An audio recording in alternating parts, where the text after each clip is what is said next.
We make it cool to be sucked. We make it cool to be sucked. I figured it was about time to do another garden update, even though the first one was the preparations to fall gardening. It's now January. It's actually the middle of January, so it's been quite a few months since October. During the last video, all I did was prepare the soil, and I started planting about a week or two later. Even though it wasn't ideal, I wanted to put down more compost. This is what we've gotten so far. Everything's going through its cycles. Here's my muscadine grapes. We did get quite a few grapes, and there's the ones left over that are gone, probably too bad to eat. This is a cabbage bed, as you can tell. It's got the red cabbage and the green Savoy cabbage. Interesting about these beds in the back is they don't actually get much sun during this time of year. The sun comes up from there on the east and peeks over the house next door and then starts working its way throughout the garden. So nothing in the garden gets more than about 4 or 5 hours of sunlight every day. It's just what we're dealing with here. This is called gobo. It's a root crop from Japan. These are finally some peppers that are starting to produce. This bed has kind of been neglected. There's not much mulch on here either, but there's different peppers coming in, different jalapeno peppers and mixed hybrids coming in. I've also interplanted onions to help ward off pests. This is a volunteer tomato plant, and it's strange that it ended up being a cherry tomato plant, and probably the most productive I've ever had. So I let it stay and went ahead and staked it up. I used the big 1x2s. So this is pretty good. This is a daikon white radish, so that one's ready to harvest. Each one has gone through a cycle here. These are a Florida. It is a dependent Florida tomato plant, a certain kind of hybrid, good for Florida for the heat, which is not hot out right now at all. Let's see. There were green beans planted around it for the added nutrient. These have gone through the cycle and been slashed and cut. Again, here's another bed that is not looking too hot because it doesn't get much sun at all. Those are tomatillos. There's actually tomatillos on them. This is not what that should look like at all. In fact, I put the same thing here last year and they grew as tall as a tomato plant. So these guys are struggling without much sun. This is a watermelon seedling I planted back in October, and that's how big it's gotten. So there you go. Kakai pumpkin, Hollis pumpkin seed. It's not doing too hot either. The loofah vine has not made it through the colder weather here, even though it's not really gotten that cold at all. Here's some few of them that's still left on it. They were great gifts for Christmas. There's a banana pepper, which actually produced quite a few. It's still hurting from not having much sun. Everything on this side of the garden has really been hurting just because of, it's going to be hard to show, but the monstrosity of tomato plants here. This is supposed to be a Chinese cabbage called hakusai, in Japanese at least. And then there's some more cabbage plants, Savoy cabbage. These are all from seed here, and I hope they bunch up at least. I think this one was starting to bolt, which is strange because it's only in the 80s, the high 80s, or I'm getting down right now. It's probably about 60 to 65 degrees outside right now. So this bunch of tomato plants was actually an accident. It was only about $3 at Home Depot for, it's called Better Boy hybrid, and I still haven't gotten even one tomato off of it, even though there are a few here and there. It's not a great producer. Over here in the shade are a bunch of pepper plants, which I'm sure are dying for some sun. There are peppers here and there. I haven't gotten a pepper off of it yet. And over there, was another banana pepper, which has been producing. I just watered everything, so everything's looking pretty droopy. Now, even though the early boy hasn't been producing, this is a beefsteak heirloom, and it produces like crazy. And in my opinion, are the best tasting tomatoes I have ever had. Very sweet, dark red texture.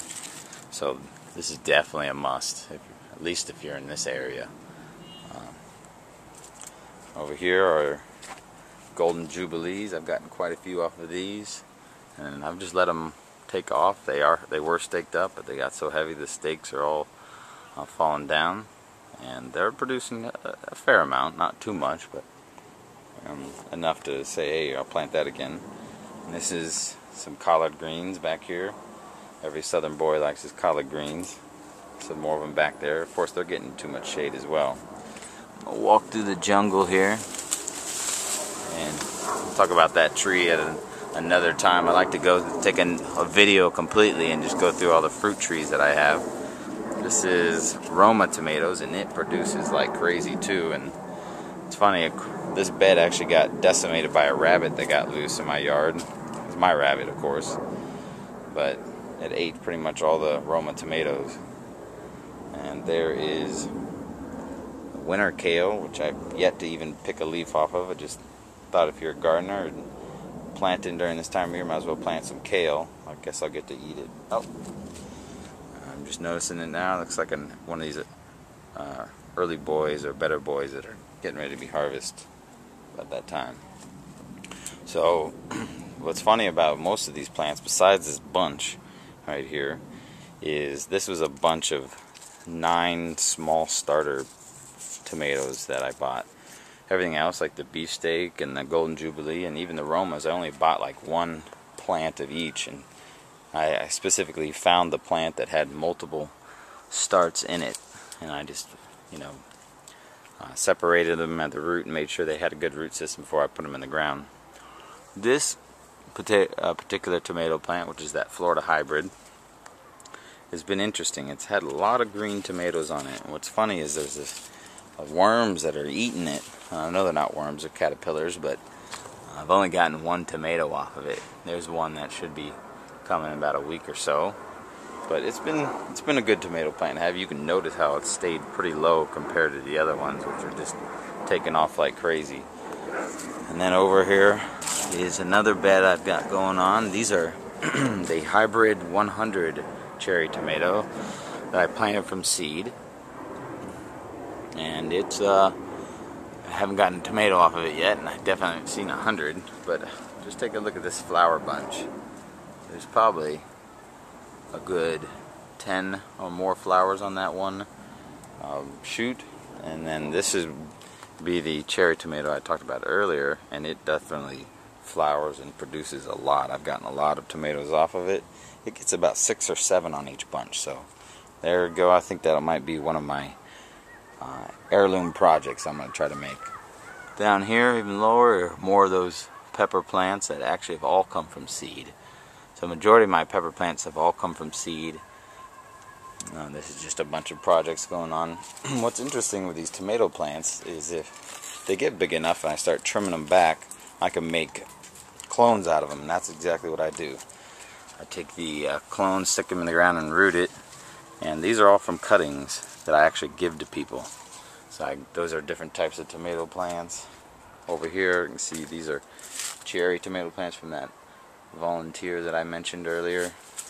And there's only one more bed to go through here. Let's walk over there now.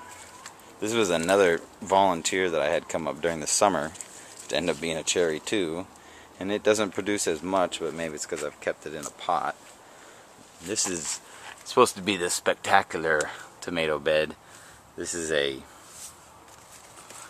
mortgage lifter, which is actually had a stem rot problem. I cut it and rooted it right in place. This is going to be a Brandywine.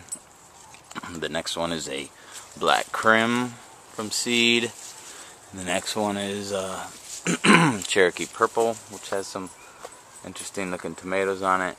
And the one in the back is actually a tomato harvested from a store, which is supposed to be an heirloom, but it has yet to flower. So I'll keep it at that for the update now, because there's a lot of fruit trees going on here, and maybe I'll get an update in later. Thanks for watching. We make it cool to be tough. Get down this country road, country flow, country fold, country 5, 20 folds on the caddy, type 7.